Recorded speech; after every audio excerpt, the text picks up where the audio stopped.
I woke up in the middle of surgery and saw my insides. Hi, my name is Gia and I got my boobs done 4 years ago. Here's what nobody tells you about breast augmentation surgery. And I'm not gonna go into all that detail because I actually have a surgery coming up. And I'm gonna film all of that, and I think it's funny when people are on painkillers vlogging and they're trying to give you information but they're like half conscious. Here's what you need to know.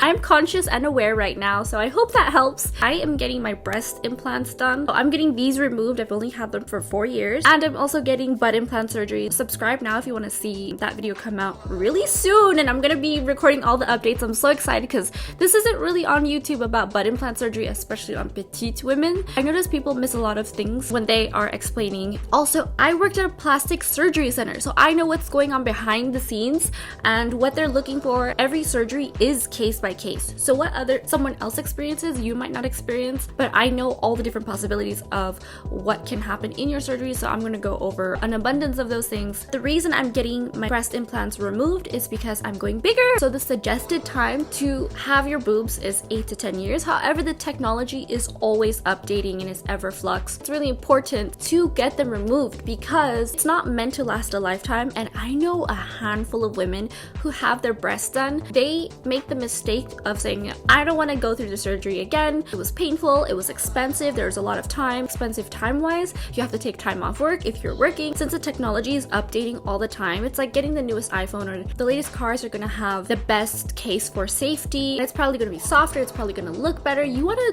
do all the things to make yourself feel and look great. I think it's important, especially with your body, go that route to take care of yourself. Go that extra mile, because if you're getting surgery, it's quite the commitment. I've had surgery, which means I have to keep it up for the rest of my life. It's a huge commitment. It's not just one and done. There's aftercare. Aftercare is probably just as or even more important than the actual procedure itself. That's something I had to learn the hard way. It is so expensive. I do not mean money-wise. Money can come and go. Like if you're gonna get one surgery, take like 6 to 8 weeks off for sure, especially something as invasive as butt implants. Then you have to wait another 6 months to get anesthesia again safely. But when I worked at the surgery center, the doctor said that if you're gonna get multiple surgeries and you want to space it out, it's best to do it 6 months apart. The whole time I'm just gonna be on painkillers because the first time breast augmentation surgery, I only took like one painkiller aside from the one that they insert in your body during the surgery. This time I do not want to go through any pain. My tolerance for pain has gotten lower and lower over the years. Currently I have 420 cc's. If you can see, I'm a D cup,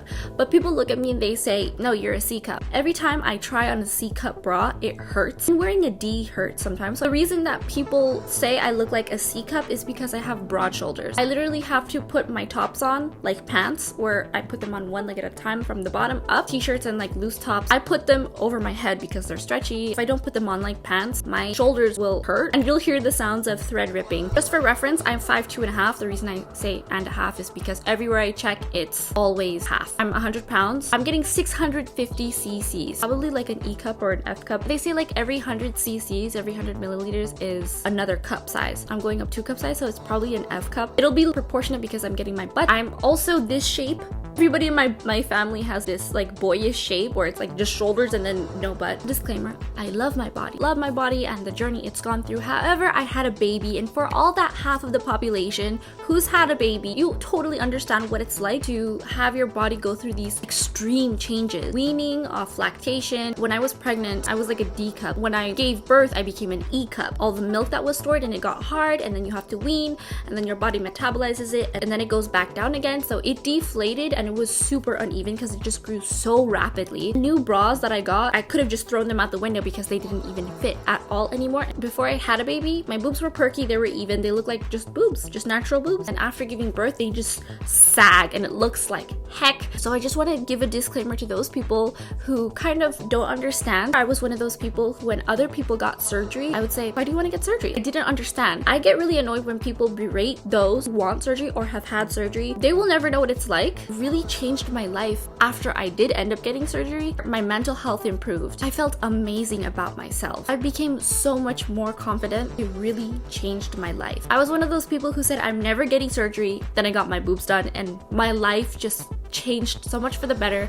I'm not gonna tell the doctor's name and go detail for detail about my experience. If you DM me on Insta, I will send you the doctor's name because I don't want to ruin his reputation. I don't know if he's retired yet, and I don't know if he's still working with that the anesthesiologist. That's what it is. I got my boobs done here in Beverly Hills. I woke up in the middle of the surgery. The doctor had clear goggles on, and I could see the reflection of my insides on the goggles, and I was freaked out, but I was under anesthesia, and I was really calm because I was under. I started a little conversation with the doctor. I asked, "Where are you from? Where did you study? How are your kids?" I was talking about that, and then I fell back asleep. I remember that. I don't think he was freaked out, but he was very calm the way he handled it. I think he knew that he wasn't. He was like in the middle. He was still like doing things too while chatting with me, but just trying to stay calm, probably because this is not supposed to happen. I remember just like being chill with it. Now I look back and think that's not supposed to happen. My aftercare was really, really bad. I did not have a person with me. I just had someone drop me off home and then leave, and I was just like the whole time,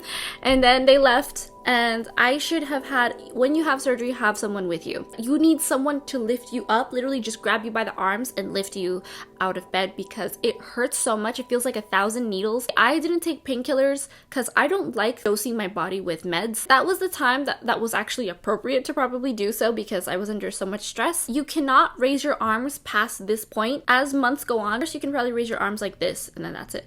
As a month goes on, like this.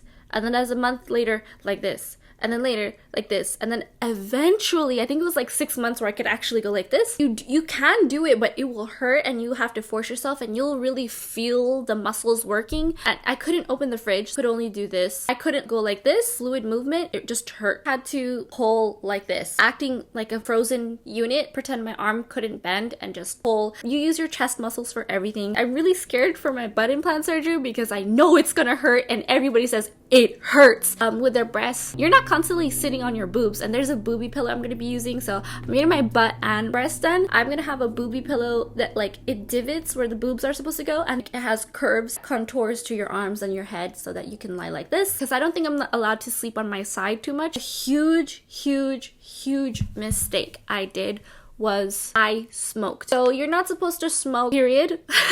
I don't smoke anymore. I haven't smoked for years. That was the dumbest thing I could have ever done because my scars never healed. 3 years later, I did get a scar revision along with my nose. Why did I get my nose done? Because I had my nose broken. Don't smoke because it literally hinders your body from healing. It constricts your veins so that the blood flow isn't properly there. Nothing gets healed, basically. I also made the mistake of lifting things right away. I had a flight 3 days later after my surgery. I was already committed. I planned this on purpose. I don't know why I thought 3 days after surgery I'm okay. I lifted luggage. Remember how I said you can't lift your arms? I lifted luggage on a plane, put it in the overhead bin. I just had a carry-on. It was still heavy, especially when you have surgery. I remember lifting it and then feeling like crap and just walking through the airport and people looking at me like, is she okay? I was so embarrassed to ask anybody around me, can you please help lift my luggage into the overhead bin because I just had a procedure done. It's none of the people's business if you say, oh, I had my boobs done. If you want to, go ahead. I was really embarrassed at the time. I should have just said, I had some serious surgery. I cannot lift anything. I don't even know how I got here in the airport. I don't even know I'm here, but can you please help me lift my baggage into the overhead? Whisper to a flight attendant on the side. But I should have done that, and I was too proud and too embarrassed. I should have stayed at home. Don't lift anything. If you can't open the fridge, don't force yourself to open the fridge. You need someone with you when you get your surgery. When you're healing, you not necessarily a nurse, but just someone you live with, a close friend who can spend a few nights to a week, a family member. It's not just expensive in time, all the effort that you have to put in planning for it. I scarred really badly to the point that it was really red. So it looks like this now. It's getting whiter. I don't know if that's appropriate. I'm not showing my nipples. Getting like more to my skin tone. It was really dark purple red. You know, in cartoons when like someone's vein pops out? That's what it looked like. 3 years later, they eventually fixed that. Thank you, Dr. Charles Lee, for doing my scar revision. He's so kind. He knows what he's doing. He's been doing it over 25 years. So when you are in aftercare, you want to fully concentrate on healing. Stock up on movies, audiobooks, snacks, anything to keep you entertained if you're conscious, if you're half conscious. You don't want necessarily people who are high energy to be around you because you want to be able to relax, and you don't want the pressure of having to look a certain way when someone else is there or having to act a certain way. And the last final thing for aftercare, that's the most important part, is to eat. Long story short, one word, 3 letters, EAT, eat. Your body is going to be using a lot of proteins, doing the most, all the efforts, all the energy to heal. You have to expedite and support that process as much as possible by eating properly. So everything like chicken, rice, vegetables, vitamins. If you want to reduce bruising, they say to take arnica. If you don't want to spend money on arnica, eat a pineapple because it's like bromelain, arnica and bromelain. Arnica I think is in pineapples, or bromelain is one in pineapples. I remember they reduce the bruising and swelling. So just eat a pineapple, go to the store, have someone cut it, or just get like the already cut pieces. There's nothing like getting all your supplements and nutrients from actual food itself. It's juicy, it's delightful, it's colorful, it makes you feel better about yourself, it's healthy. Try to get foods that are also easy to digest, soups that are warm, comforting, and eat protein. Your body needs a lot of protein to heal and rebuild those cells. If certain pills are making you feel sick, like you don't want to eat, force yourself to eat because it will heal you even faster and you'll see a difference within a week. The reasons why I'm getting my boobs done, again, the number one is I have broad shoulders. Y'all already know that. 2 is I had a baby, so your boobs go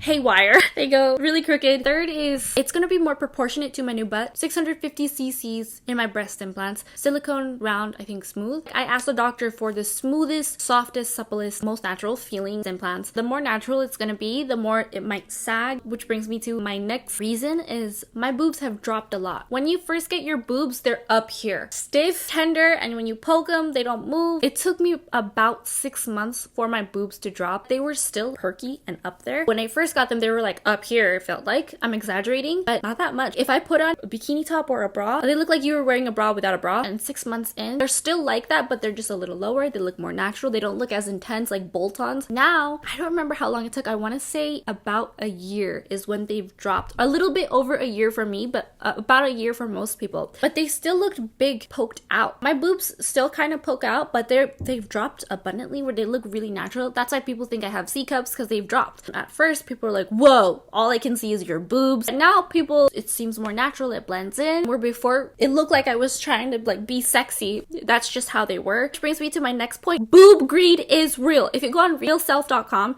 Real Self is just a platform where the plastic surgeons are and all these clients who have had experiences with the surgeons leave reviews and they ask questions, and all the surgeons will give their answers. If you are into a cosmetic procedure, like everything from fillers, calf implants to boob implants, BBLs, facelifts, whatever it is, it's probably on there. Oh, I really need to wear a bra as they've dropped. Like, I never wear a bra. I haven't worn a bra in ages. Only when I was like trying to be really conservative and hide my nipples. It really hurts. I have huge shoulders, and when I wear a bra, it sexualizes my boobs even more and makes them look like I'm trying hard to stand out in a sexualized nature, and that's not the case at all, because my boobs don't swang. So like if your boobs are swanging, you probably need a bra, not a cupped bra, to not like sexualize it. If you're trying to be conservative, girls need the help that they can get. And something that I learned is that I'm still gonna wear a bra in the future when I do get my boobs done, and that's gonna be next month. And they're gonna be so big too with silicone, like the natural feeling ones. When they drop, I don't know if they're really gonna sag. I'll update you guys there. I'm gonna be sure to wear a bra appropriately because I don't want them to drop. I feel like when they dropped, they got smaller. So you know how natural boobs, when you lie down, they go flat? Boobs that aren't natural still stay up. My boobs still stay up. They feel smaller because they've dropped, because they're not as perky. I'm going bigger so that they still stay perky. They don't look that big anymore. And the boob greed is real. If you go on Real Self, a lot of people wish they went bigger. Another reason that I'm getting my boobs newly done is they look incredible. They just feel hard. Right now they don't, because I just woke up and I was sleeping on my stomach. So like you need to massage your boobies so that they feel soft, but they still feel not like boobs. So like when you touch your butt, your natural butt feels soft. It feels like muscle. It feels like fat, but this doesn't feel like muscle and fat. It feels like a water balloon, and I don't want that feeling anymore. I'm getting silicone because I have saline round implants. When I first got my boobs done, I was like 21 or 22. I was excited. They look incredible, but they don't feel bad. Like they feel good. They still feel soft. You can tell like something about them is hard. I have like some fat around my boobs, which makes it soft, but that's the only thing making it soft. Otherwise it would be really hard. But I have it under the muscles. I wanted to keep my feeling in my nipples, and I wanted to be able to breastfeed. Another thing to be aware of is to ask the surgeon best place for the incision. I showed you some of my incision, and I scarred really hard because I didn't know this. I did all my research before getting my boobs done, thinking what procedure I want, and I don't know why I said under the boob. I think I was just really excited, and I didn't know that you could go through the nipple. A lot of people I know just like went through the nipple and it looks natural. So when I'm getting my boobs done, I asked the doctor, is it possible I can get it through the nipple? The doctor said, no, we have to do it through the incision you did before in case we run into any problems. It's probably because that's where it opens and you have to remove it the same way out. It's probably a different method they use, so you want to keep the same method